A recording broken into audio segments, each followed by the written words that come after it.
India news के digital channel in खबर पर आपका स्वागत है। आपके साथ मैं हूं राकेश पांडे। पूर्व वित्त मंत्री पी चिदंबरम को लेकर अटकलें तेज हैं और अटकलें ये कि उन्हें कभी भी गिरफ्तार किया जा सकता है। गिरफ्तारी की तलवार उन पर लटक रही है।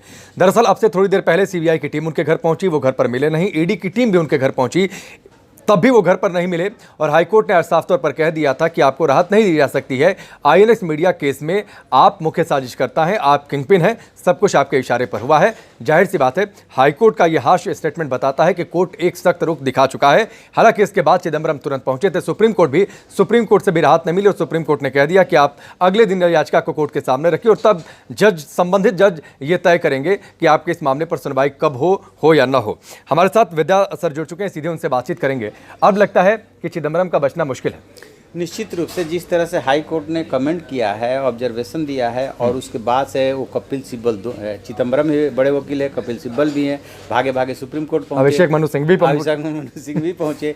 इसके बाद ये लोग ज्वाइंट रजिस्ट्रार भी नहीं था तो ज्वाइंट रजिस्ट्रार के पास गए, इन्होंने अपना पिटीशन लगाया। फिर ये हुआ कि अब तो कल ये डिसाइड होगा कि आपके मामले पर सुनवाई कब होगी। ठीक है, ऐसा कोई इमरजेंसी मसला नहीं है। दरअसल है क्या कि इसमें दो तीन महत्वपूर्ण बातें हैं। क्यों और कैसे चिदंबरम घिरे। हो क्या रहा था कि ये मामला तो चल रहा था 2017 से और अब जाकर के 18 जुलाई को जो आईएनएक्स मीडिया की जो मालकिन है इंद्राणी मुखर्जी, जो इस समय जेल में है, उनका जो है स्टेटमेंट रिकॉर्ड किया गया और उसमें उन्होंने साफ साफ दोनों जने का नाम लिया, कार्तिक चिदंबरम का भी और इनका भी। और कार्तिक के लिए तो बोला कि इस तारीख को यहाँ पे मैंने इनको 10 लाख रुपए दिए। इसके बाद से चिदंबरम ये बात समझ गए थे कि अप्रूवर जब मिल गया, पहले से ऑलरेडी आप पे ये आरोप है और जिसने दिया है वो कह रहा है कि हमने दिया, तो बचना आपका मुश्किल है। तो ईडी भी बुला रहा था तो नहीं जा रहा था, सीबीआई भी नहीं जा रहा था और हाई कोर्ट इनको जो है रिलीफ देते देते एक तरह से थक चुका है। आप याद कीजिए कि न जाने कितनी बार बाप बेटे को रिलीफ मिला। कार्तिक चिदंबरम को तो अल्टीमेटली गिरफ्तार हुए, फिर जो है उनको जमानत मिल गई थी, लेकिन ये जो है अभी तक न गिरफ्तार हुए थे और न जमानत के लिए गए तो इनको जमानत नहीं मिली। तो एक तो ये इंपॉर्टेंट बात हो गई कि अप्रूवर ने कह दिया कि हमने इनको पैसे दिए। और दूसरी ये बात है जो आप किंगपिन की अभी बात कर रहे थे, वो इसलिए कि वित्त मंत्रालय में होता क्या है कि एक FIPB है, फॉरेन इन्वेस्टमेंट प्रमोशनल बोर्ड होता है, उसको चेयर वित्त मंत्री ही करता है। उसमें ये निर्धारित होता है कि यदि इतने से ऊपर का फॉरेन इन्वेस्टमेंट आना है तो वहां से मंजूरी लेनी होती है। आईएनएक्स ने उसी मंजूरी के लिए इनको पैसे देने की बात कही है।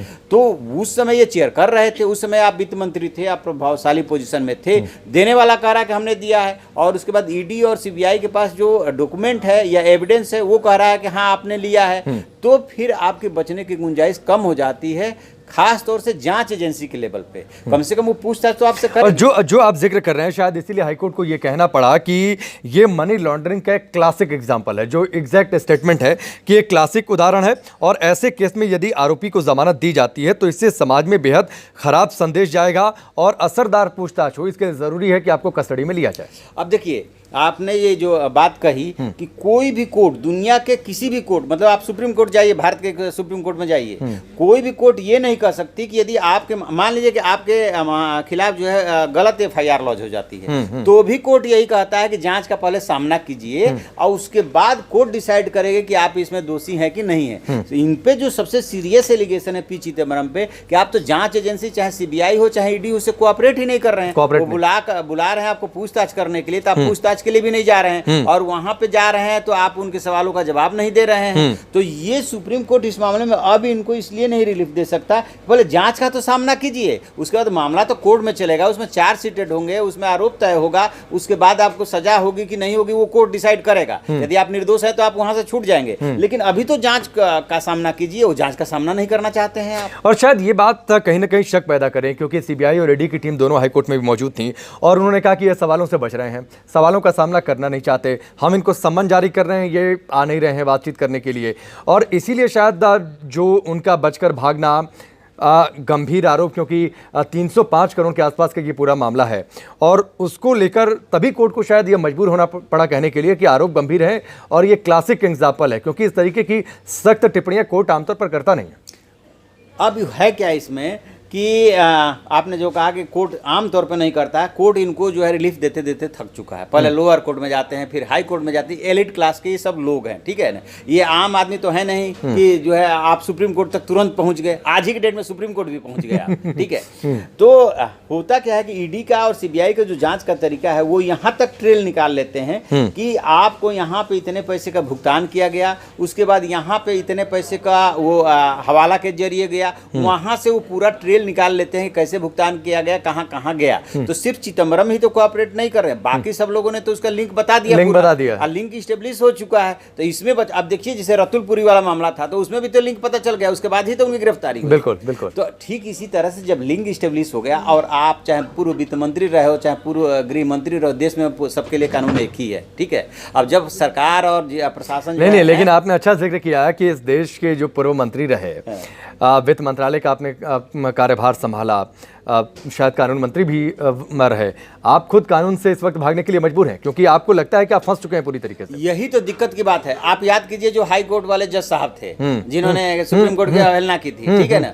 जितने भी चाहे जस्टिस हो, चाहे बड़े नेता हो, चाहे बड़े वकील हो, जब वो खुद क्राइम में फंसते हैं, जब तक वो किसी के वकील होते हैं, उनका कोई मुवक्किल होता है तो 50 उसको सुझाव देते हैं, लेकिन कि कानून का पालन करना चाहिए और ऐसे होना चाहिए और वैसे होना चाहिए। लेकिन जैसे ही अपने पे आती है तो उनका एक ही रास्ता दिखाई देता है, जांच एजेंसियों से बचने का, किसी तरह से भागो। और इसीलिए मीडिया से भी बचते हुए दिखाई दिए। उनसे सवाल जब पूछा जा रहा था तो वो इशारों में कह दिए कि बात नहीं करना चाहते हैं, कपिल सिब्बल का इंतजार, अभिषेक मनु सिंघवी का इंतजार।